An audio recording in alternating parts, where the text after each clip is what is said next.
నువ్వు బట్టలు ఉతకడానికేనా? కాదు, బకెట్ లో బట్టలు వేసుకుని బాత్రూమ్ కెళ్ళి కొడదామని. అబ్బా ఎంత సువాసన వచ్చిందో. జోకు వాసన నా జోకుది కాదు, పొయ్యి మీద మాడుతున్న మీ పప్పు.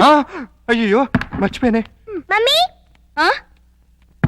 ఈ బబ్లు చూడు, నాకు మీసం కాలు చూడు ఎలా పెట్టాడో. రే బబ్లు, ఏంటిది వెధవ? తనెవరు? అక్క. ఇంకెప్పుడు ఇలాంటి వెధవ పనులు చేయకు. సారీ చెప్పు అక్కకి. Sorry sister.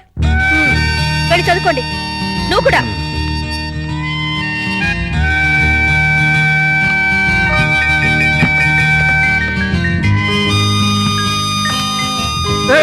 అయ్యో సారీ అండి. నువ్వు గమనించావా? ఏంటి? మనం అనుకున్నట్టు అన్ని బానే షేర్ చేసుకుంటున్నాం. ఒక్క పనే ఇద్దరం చేస్తున్నాం. ఏం పని?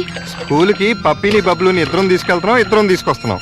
అలా కాకుండా నన్నే తీసుకెళ్లి నన్నే తీసుకురమ్మంటారా? చస్తే కుదరదు. అదే మరి చెప్పేది పూర్తిగాను. నువ్వు మార్నింగ్ తీసుకెళ్తే నేను ఈవినింగ్ తీసుకొస్తాను. కుదరదు. నేనే ఈవినింగ్ తీసుకొస్తాను, నువ్వు మార్నింగ్ తీసుకెళ్ళు. ఇలా అయితేనే. ఏమైంది? దానికి అంత అరుపు ఎందుకు? బబ్లు దయ ఉంటుంది. మీకేమైంది? మీ బట్టలు ఉతుకుని మీరు వెళ్ళండి, నేను తర్వాత ఉతుక్కుంటాను.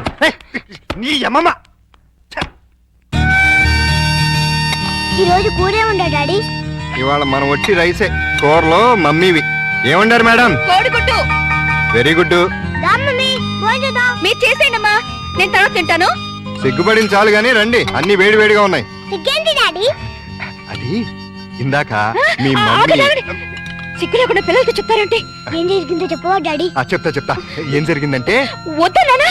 పిల్లలు అడుగుతుంటే చెప్పకుండా ఎలా ఉండమంటావు?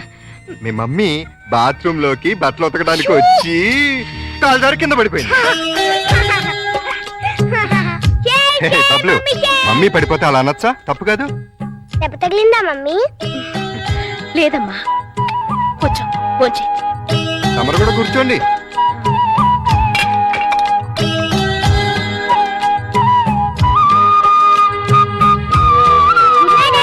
Good night Bablu. Good night puppy. Good night mummy. వీళ్ళని ఇంట్లో పెట్టిన 3 నెలలకి ఎంటర్ అవుతున్నావు. ఏమైనా డెవలప్మెంట్ జరిగి ఉంటుందంటావా? డెవలప్మెంట్ అవ్వాలంటే డార్క్ రూమ్ లోకి వెళ్ళాలండి. డార్క్ రూమ్ లోకి వెళ్తే డెవలప్ అయి ఉంటుందండి. బాగా చెప్పావు.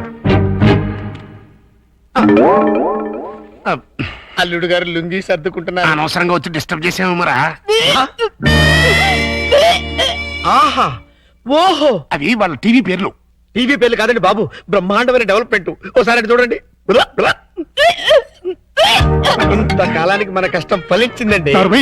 మన కష్టం కదరా, అల్లుడి గారి కష్టం. ఏంటమ్మా వాంతి చేసుకుంటున్నావు?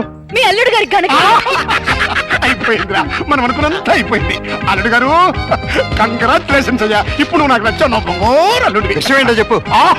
ఏం తెలియనట్టు నన్ను పాపం చేస్తూ. ఇప్పుడు చేయడం ఏంటి? ఎప్పుడో చేశాక ఇప్పుడు మళ్ళీ ఫ్రెష్ గా చేస్తున్నావు కదా.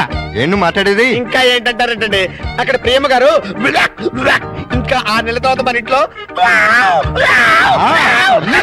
అంటే నెల తప్పింది. హలో, నేను నెల తప్పలేదు, వారం తప్పలేదు. మరి వాంతి? మీ అల్లుడు గారు వండిన వంటలు తిని వాంతులు చేసుకుంటున్నాను. ఏం వేశారు ఆ కూరలో? కడుపంతా దేవేసింది. ఇదిగో నన్నేమన్నాను ఊరుకుంటాను, నా వంటకి పేరెట్టామంటే మాత్రం ఊరుకునేది లేదు. వంటలో గొప్ప వంట 30 వాతులు అయ్యాయి. ఏ అటువైపు గడ్డే తిని ఉంటావు? మీలా గడ్డి తోడు తినే లక్షణాలు మాకు లేవు. అంటే నేను గడ్డి తోడు తింటానా? ఎస్. ఇదిగో లేడీస్ సార్. లేడీస్.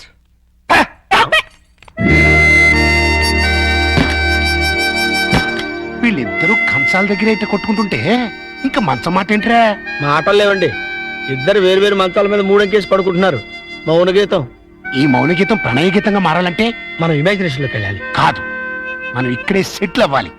ఇక్కడే ఉండి వాళ్ళ వండిన వంటలు తింటే వాంతులు వాళ్ళకి కాదు మనకవుతాయి. మనం కక్కోవడానికి కాదు, అమ్మాయి చేత కక్కించడానికి. ఎలా కక్కిస్తారండి వాళ్ళిద్దరు వేరు వేరు గదుల్లో పడుకుంటే?